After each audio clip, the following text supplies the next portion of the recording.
સકારાત્મક સમાચાર માત્ર ઘટનાઓ નથી હોતા, એ સમાજની ધડકન હોય છે, આશાનો અવાજ હોય છે અને ઉજ્જવળ ભવિષ્યની દિશા હોય છે. નમસ્કાર, હું છું નિર્મિત અને આપ જોઈ રહ્યા છો ગુડ ન્યૂઝ ગુજરાત. એક એવો કાર્યક્રમ જ્યાં વાત થાય છે સફળતાની, સેવાની, સંકલ્પની અને સમાજને નવી દિશા આપતા પ્રેરણાદાયક પ્રયાસોની. કહેવાય છે હિંમત ત્યાં જન્મે છે જ્યાં સપનું આપણા આરામથી મોટું હોય. ગુજરાતનો એક યુવાન એવો છે જેણે શહેરની સરળ જિંદગી નહીં પણ જંગલની અજાણી ધડકન ખેંચી લઈ ગઈ.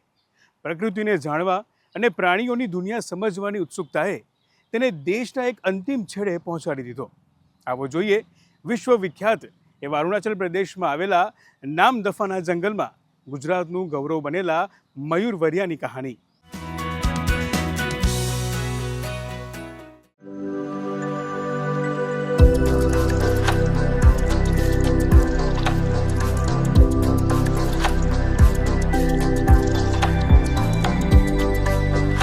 જેને કુદરત બોલાવે તેને અંતર ક્યારેય લાંબુ લાગતું નથી. મૂળ ભાવનગરના અને સુરતમાં સ્થાયી થયેલા આ છે મયુર વરિયા, જે છેલ્લા 6 વર્ષથી અરુણાચલ પ્રદેશના નામદફાના ગાઢ જંગલોમાં ફિલ્ડ બાયોલોજિસ્ટ તરીકે કાર્ય કરે છે. નામદફા ટાઈગર રિઝર્વ એક વિશ્વવિખ્યાત અભયારણ્ય છે, પ્રોટેક્ટેડ એરિયા છે આપણા ભારત દેશમાં. અને આના વિશે મેં ફર્સ્ટ ટાઈમ ત્યારે સાંભળ્યું હતું જ્યારે અહીંયા ઘણા બધા બટરફ્લાઇઝના ફોટોગ્રાફ્સ અહીંયાના વાયરલ થતા હતા અને ઘણા લોકો અહીંયાના એક અમેઝિંગ ડાયવર્સિટી ઓફ બટરફ્લાઇઝને સોશિયલ મીડિયામાં શેર કરતા હતા. બટરફ્લાઇઝ ઉપર કામ કરવા માટે કાફી ઘણો ઇન્ટરેસ્ટેડ હતો. તો એ પતંગિયાને જોવાની ઈચ્છા અને એને એક્સપ્લોર કરવાની ઈચ્છા માટે મેં વિચાર્યું હતું કે એકવાર નામદફા જઈશ લેટર પાર્ટ ઓફ સ્ટેજ મારી લાઈફમાં પણ. તો એમાં એવું થયું કે હું અહીંયાના કોઈ એક લોકલ ભાઈ છે એમની સાથે કોન્ટેક્ટમાં આવ્યો એન્ડ મને ખબર મળી કે અહીંયા આવી રીતની ઓપોર્ચ્યુનિટી છે કામ કરવા માટેની. તો મેં એપ્લાય કર્યું, ઇન્ટરવ્યૂ આપ્યો અને હું અહીંયા મને એટલું જલ્દી આવવા મળી ગયું જેટલું એક્સપેક્ટ કર્યું હતું એના કરતાં જલ્દી. તો અહીંયા આવીને ફર્સ્ટ ટાઈમ જ્યારે હું અમારા ગાઈડ સાથે હું જંગલમાં ગયો તો એમણે મને કીધું તમે તો એટલું જલ્દી આંફી ગયા, તમે તો નહીં કરી શકો અહીંયા કામ, કારણ કે પહાડ ચડતા આ લોકોનું તો અહીંયાની આદત છે, એ લોકો તો એની સ્પીડથી કન્ટિન્યુ જતા હોય છે. એના પછી અહીંયા હું 4000 મીટર સુધીના જે અહીંયા પહાડ છે જ્યાં આજ સુધી કોઈ પણ રિસર્ચર નથી ગયા એ જગ્યા પર હું 2-3 વાર ગયો. એના પછી એવરી યર અમે 2 થી 3 ખેડાણો એક્સપિડિશન્સ કરતા હોઈએ છીએ. જંગલ શાંત હોય છે પણ તેની શાંતિમાં હજારો વાર્તાઓ છુપાયેલી હોય છે. આવી જ એક કહાની એટલે ક્લાઉડેડ લેપર્ડ, જેની ઉપર મયુરભાઈ સંશોધન કરી રહ્યા છે. અહીંયા જે ગુજરાતના જે એનિમલ્સ છે એનાથી ઘણા બધા વધારે એનિમલ્સ છે અને ડાયવર્સિટી ઘણી વધારે છે.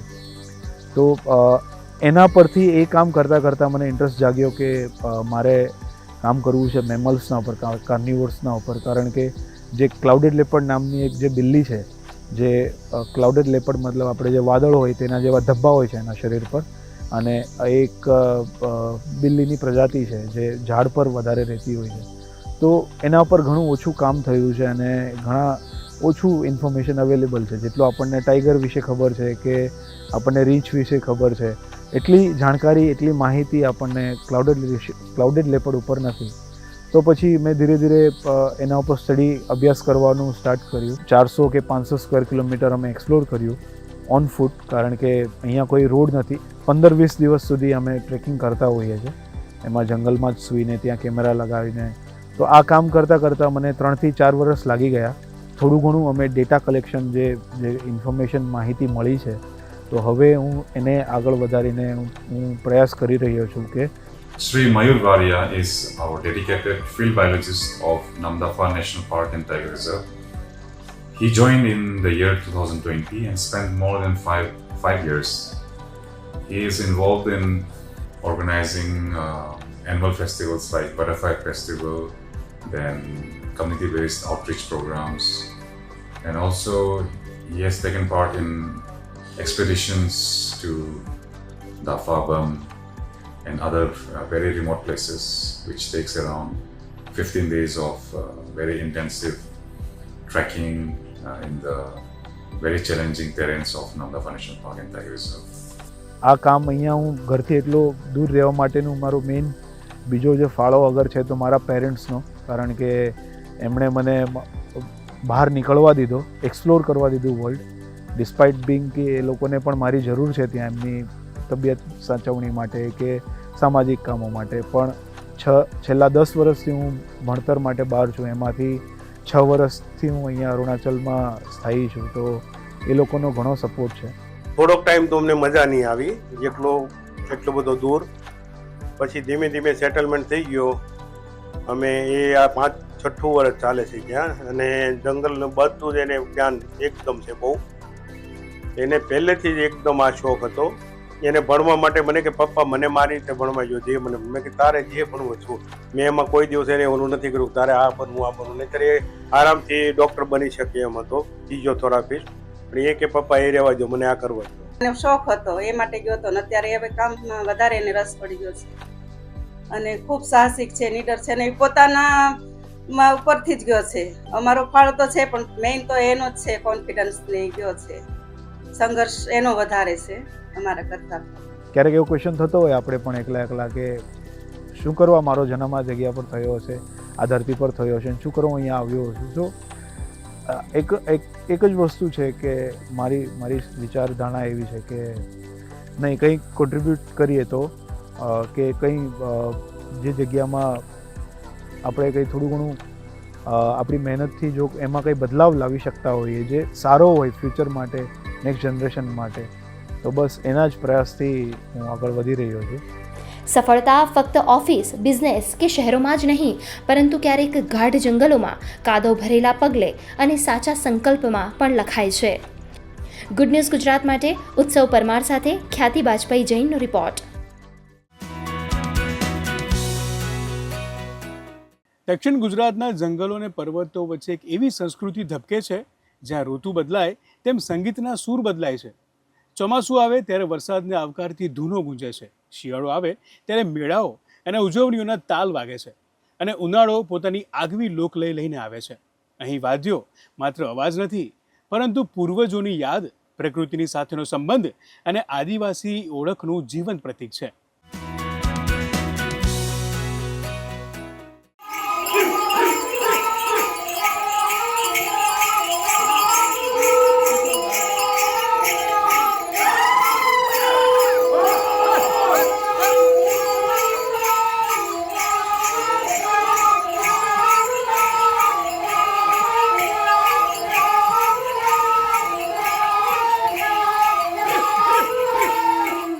મિત્રો, 21 જૂન એટલે વિશ્વ સંગીત દિવસ. સંગીત એટલે માત્ર સૂર અને તાલ નહીં, પરંતુ એક સમાજની સ્મૃતિ, સંસ્કૃતિ અને પ્રકૃતિ સાથેનો જીવંત સંવાદ. છોટાઉદેપુરના આદિવાસી સમાજમાં સંગીત ઋતુઓ સાથે શ્વાસ લે છે. અહીં દરેક ઋતુ પોતાની આગવી ધૂન લઈને આવે છે, દરેક તહેવાર પોતાનો અલગ સૂર ગાય છે, અને દરેક વાદ્ય પ્રકૃતિ પ્રત્યેની કૃતજ્ઞતાની અનોખી અભિવ્યક્તિ બની જાય છે. વર્ષના બદલાતા ઋતુચક્ર સાથે બદલાતા આ વાદ્યો આજે પણ સદીઓ જૂની પરંપરાને જીવંત રાખી રહ્યા છે.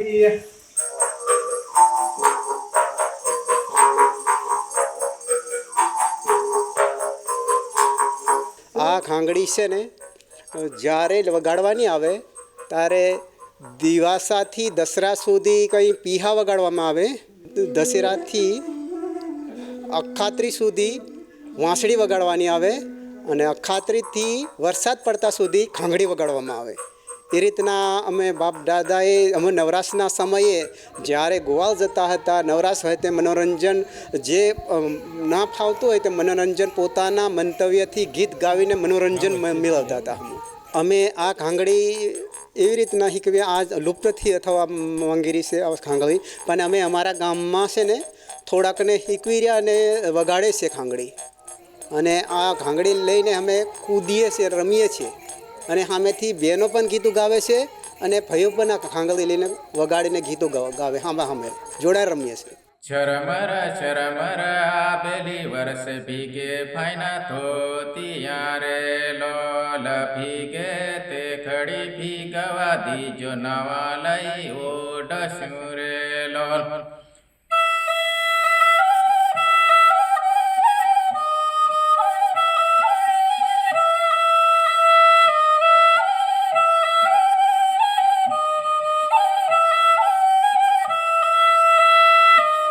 ખાંગડી આદિવાસીના રીત રિવાજ મુજબ તેને માન્યતા પ્રમાણે અખાત્રીજથી 9 વર્ષ શરૂ થાય છે. તે દિવસથી ખાંગડી વગાડવાનું શરૂ થાય છે. ત્યાં આદિવાસીઓ ખૂબ મોટા પ્રમાણમાં બહેનો ગીતો ગાતી હોય છે, ભાઈઓ ખાંગડીમાં ગીત ગાતા હોય છે, ખૂબ ઉત્સાહથી નાચતા હોય છે અને વરસાદ પડે ત્યાં સુધી આ ખાંગડી વાગતી રહે છે.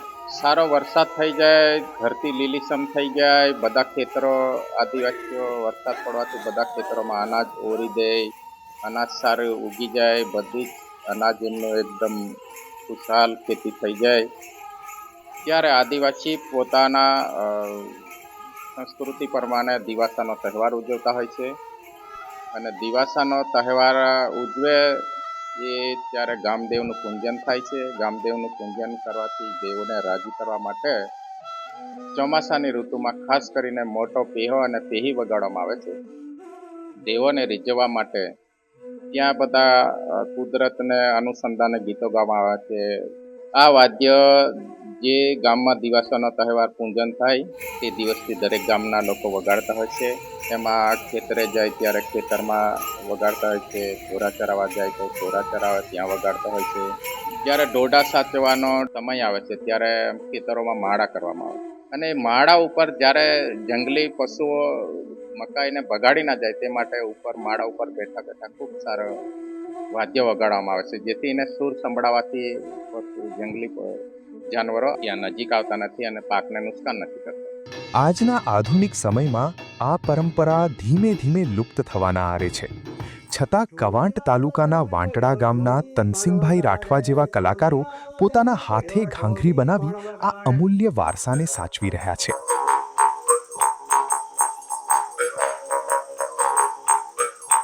વાંસમાંથી કાપીને કટકો કરીને શીરીને એને છે ને ખીસી પાડવાની આવે વારોદ.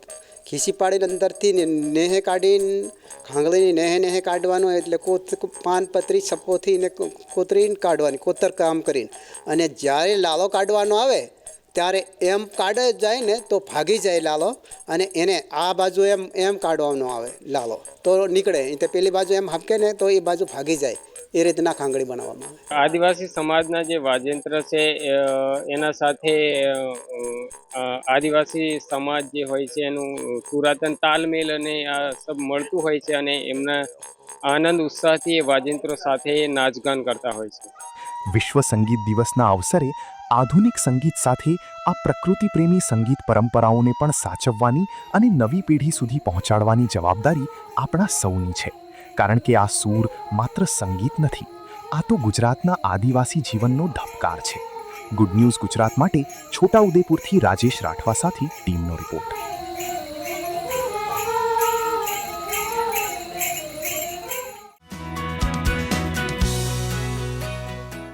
ગીરની કેસર કેરીની સુગંધ તો વિશ્વભરમાં પ્રસિદ્ધ છે, પરંતુ હવે અમરેલીના એક પ્રગતિશીલ ખેડૂતે જાપાનની વિશ્વ પ્રસિદ્ધ અને દુનિયાની સૌથી મોંઘી ગણાતી મિયાઝાકી કેરીનું સફળ ઉત્પાદન કરીને નવી સિદ્ધિ હાંસલ કરી છે.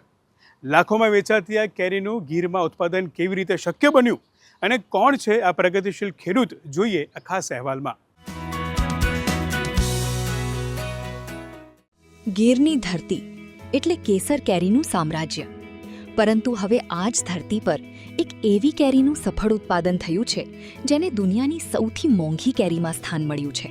અને એ કેરી એટલે જાપાનની વિશ્વ પ્રસિદ્ધ મિયાઝાકી કેરી. અમરેલી જિલ્લાના ધારી ગીરના ગોવિંદપુર ગામના પ્રગતિશીલ ખેડૂત એટલે કે નરેન્દ્રભાઈ વણપરિયા, જેમણે પોતાના જ બગીચામાં મિયાઝાકી કેરીનું સફળ સંવર્ધન કરીને એક અનોખી સિદ્ધિ હાંસલ કરી છે. 5 વીઘા જમીનમાં કેસર તેમજ બારમાસી સહિત લગભગ 50 જેટલી કેરીની જાતો ઉછેરતા નરેન્દ્રભાઈએ વર્ષો પહેલા દક્ષિણ ભારતમાંથી મિયાઝાકીનો એક છોડ મંગાવ્યો હતો. એ એક છોડમાંથી તેમના ખેતરમાં લગભગ 100 જેટલા છોડ તૈયાર થયા અને ત્રીજા વર્ષે તો આ છોડમાંથી ઉત્પાદન મળવાનું શરૂ પણ થઈ ગયું, જેમાં ગયા વર્ષે આશરે 10 કિલો અને આ વર્ષે 25 કિલો જેટલું ઉત્પાદન પ્રાપ્ત થયું છે. મિયાઝાકી ખાસ અત્યારે અમારે 20 થી 25 કિલોનું ઉત્પાદન આવ્યું છે આ વર્ષે. એનું આંતરરાષ્ટ્રીય બજાર 1,70,000 થી 3 લાખ સુધીની હોય છે માર્કેટ પ્રાઇસ એની.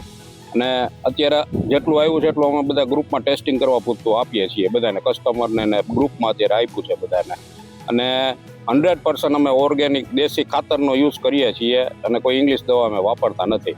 સાઉથમાંથી લઈ આવ્યા હતા. સાઉથમાંથી ત્યારે 7,000 રૂપિયાનો એક પ્લાન્ટ લઈ આવ્યા હતા ત્યારે, જે તે સમયે અમે લઈ આવ્યા હતા ત્યારે. અત્યારે મારી પાસે 70 થી 100 ની વચ્ચે પ્લાન્ટ છે. દુનિયાની જે મોંઘામાં મોંઘી કહેવાય છે જે મિયાઝાકી, એ પણ હું લાવ્યો છું. એમાં કુદરતી વાતાવરણમાં અમે ઉગાડેલી છે અને એની ઉપર પ્લાસ્ટિકની બેગ ચડાવીને બેગના વાતાવરણમાં ઉગાડેલી છે. એટલે અમારો સંદેશ લોકો સુધી એવો છે કે ઘરે ઘરે આવું એક ઝાડ ઉગાડે અને પોતપોતાને ત્યાં આવી ખેતી કરે ને પોતે જ ઘરે ઉગાડીને ખેતી ખાય એવો પ્રકલ્પ ગાય આધારિત પ્રાકૃતિક ખેતીમાં થઈ રહી તો લોકો સુધી આનો એક સારો સંદેશ પહોંચે. પોરબંદરમાં અમારા ખાસ કરીને વિદેશી બરડા પંથકમાં વિદેશી ઘણા બધા ગ્રાહકો છે અને અમારી વિદેશી ઘણી બધી વેરાયટીઓ એ લોકો મગાવતા હોય છે. એટલે 2-4 મિત્રો એનું કહેવાનું થયું કે તમે પહેલાં પોરબંદરની માર્કેટમાં જાઓ. એટલે અમે આ વખતે પહેલો જ પોરબંદર માર્કેટ યાર્ડમાં વેચવા માટેનો પ્રયાસ કર્યો છે. મિયાઝાકી કેરીને વિશ્વભરમાં એગ્સ ઓફ ધ સન તરીકે ઓળખવામાં આવે છે. તેનો ગાઢ લાલ રંગ, આકર્ષક દેખાવ અને દુર્લભતા તેને વિશેષ બનાવે છે. આંતરરાષ્ટ્રીય બજારમાં આ કેરીનો ભાવ પ્રતિ કિલોગ્રામ લાખો રૂપિયાએ પહોંચે છે. પરંતુ ગીરની ધરતી પર તેનું ઉત્પાદન માત્ર બજાર મૂલ્ય માટે જ નહીં, પરંતુ એક સફળ કૃષિ પ્રયોગ તરીકે વધુ મહત્વનો બની રહ્યો છે. જાપાનની જે મિયાઝાકી કેરી છે ત્યાં એનો ખૂબ સારો ભાવ મળે છે. એટલે એનાથી આકર્ષાઈ અને આપણા જિલ્લા અમરેલી જિલ્લાના ઘણા ખેડૂતોએ એમાં પ્રયોગ હાથ ધર્યો અને અમુક છોડ છે એ ઉછેરેલ છે, બરાબર છે. પરંતુ આપણી આબોહવા અને ત્યાંની આબોહવામાં ફરક હોય છે. સાથોસાથ આપણી જે જાત છે કેસર છે એ ખૂબ સારી અને ખૂબ સ્વાદવાળી હોય છે. એના પ્રમાણમાં એનો સ્વાદ એટલો ફીકો હોય છે. એની અંદર જાપાનની અંદર જ્યારે એમનું વાવેતર થાય છે ત્યારે ગ્રીન હાઉસ સ્ટ્રક્ચરની અંદર એમને ઉછેરવામાં આવે છે. એને દરેક પ્રકારનું સમઘાત વાતાવરણ પૂરું પાડવામાં આવે છે. એનો ઉત્પાદન ખર્ચ ખૂબ વધી જાય છે, એટલે ત્યાં એ મોંઘા ભાવનું મળે છે. જ્યારે આપણે અહીંયા આબોહવા અનુકૂળ હોવાથી કેસર સામાન્ય રીતે ખુલ્લા વાતાવરણમાં પણ અને અન્ય કેરીઓ પણ સામાન્ય રીતે ખુલ્લા વાતાવરણમાં આપણે કરી શકતા હોય છે.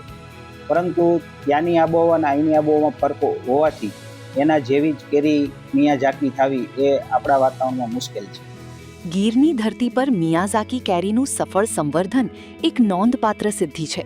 આ સફળતા ગુજરાતના ખેડૂતોની પ્રયોગશીલતા અને નવીનતાનું ઉત્તમ ઉદાહરણ બની છે. સાથે જ ઉચ્ચ મૂલ્ય ધરાવતા ફળોના ઉત્પાદન તરફ અન્ય ખેડૂતોને પણ પ્રેરણા આપી રહી છે. ગુજરાતની કૃષિને વૈશ્વિક ઓળખ અપાવતી આ સફળતા ખરેખર ગૌરવની વાત છે. ગુડ ન્યૂઝ ગુજરાત માટે અમરેલીથી ફારૂક કાદરીનો રિપોર્ટ. એક સમય હતો જ્યારે યોગ ભારતના આશ્રમો અને ધાર્મિક ગુરુ સુધી સીમિત હતા, પરંતુ આજે ન્યૂયોર્કથી લઈને નેરોબી અને પેરિસથી લઈને પર્થ સુધી લાખો લોકો દિવસની શરૂઆત યોગથી કરે છે. આ પરિવર્તન પાછળ છે એક દૂરંદેશી વિચાર. પ્રધાનમંત્રી શ્રી નરેન્દ્ર મોદીના વિઝન હેઠળ ભારતની આ સાંસ્કૃતિક ધરોહરને વૈશ્વિક મંચ પર ઓળખ મળી અને 21મી જૂન બન્યો આંતરરાષ્ટ્રીય યોગ દિવસ. ચાલો જોઈએ કેવી રીતે યોગ ભારતમાંથી નીકળીને સમગ્ર વિશ્વના કલ્યાણનું માધ્યમ બની રહ્યું છે.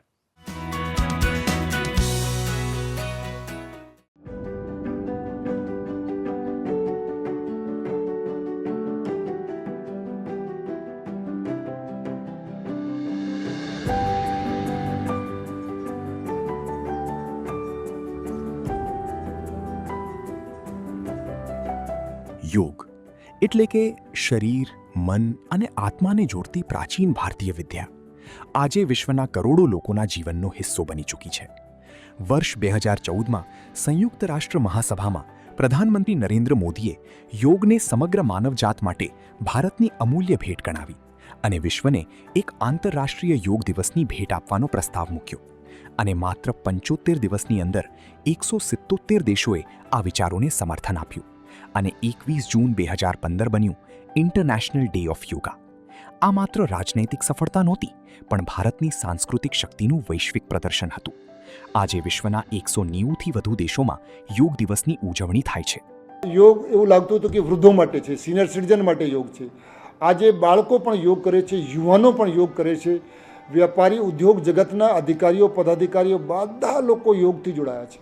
એ યોગ મેં ગુજરાતના અભિયાનમાં આજની તારીખમાં ભારતમાં સૌથી વધારે યોગ શિક્ષકો ગુજરાતમાં છે. ભારતની આખા વિશ્વમાં સૌથી વધારે યોગ વર્ગો ગુજરાતમાં ચાલે છે.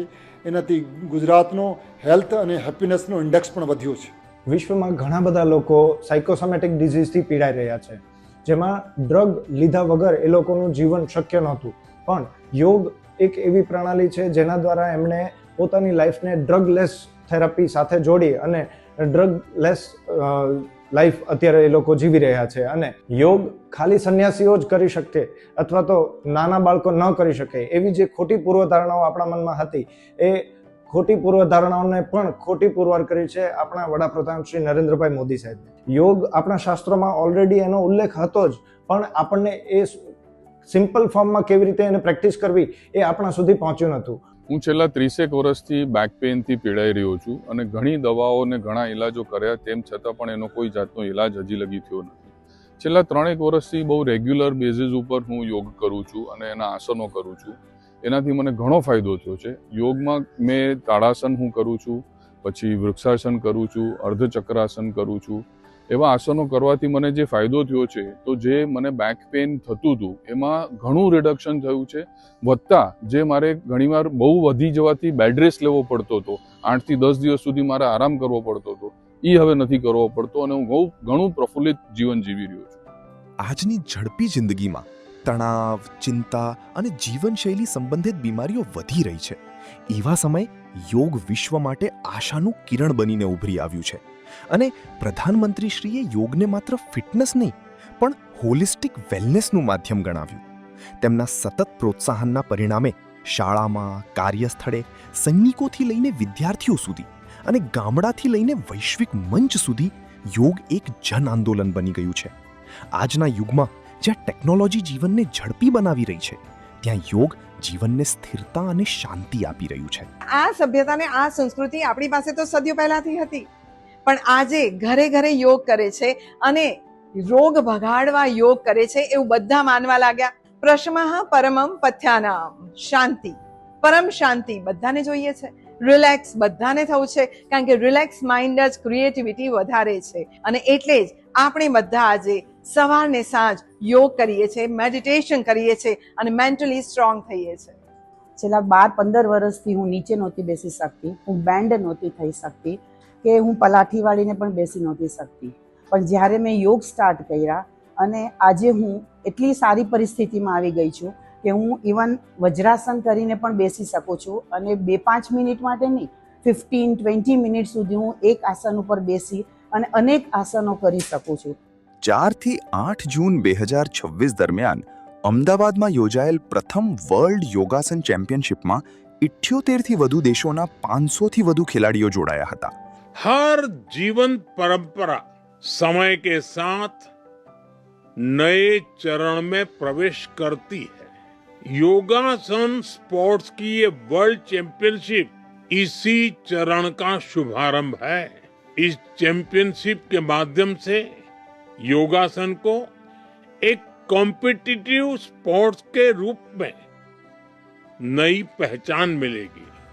યોગની વૈશ્વિક લોકપ્રિયતા ભારતના વસુધૈવ કુટુંબકમના દર્શનનો વૈશ્વિક સ્વીકાર છે અને એક સ્વસ્થ વિશ્વ તરફ ભારતના નેતૃત્વની ઓળખ પણ. અને આ જ છે નવા ભારતની નવી ઓળખ, જ્યાં પરંપરા પણ છે, પ્રગતિ પણ છે અને સમગ્ર વિશ્વના કલ્યાણ માટેનો સંકલ્પ પણ. ગુડ ન્યૂઝ ગુજરાત માટે અમદાવાદથી ક્ષમા કામદારનો રિપોર્ટ.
સકારાત્મક સમાચારનો સાચો અર્થ માત્ર જાણકારી નથી, પરંતુ એવી પ્રેરણા છે જે જીવનમાં સકારાત્મક પરિવર્તન લાવી શકે. આજના કાર્યક્રમમાં બસ આટલું જ. ફરી મળીશું આવી જ નવી પ્રેરણા, નવા ઉત્સાહ અને નવા સકારાત્મક સમાચારો સાથે. ત્યાં સુધી રજા આપશો. નમસ્કાર.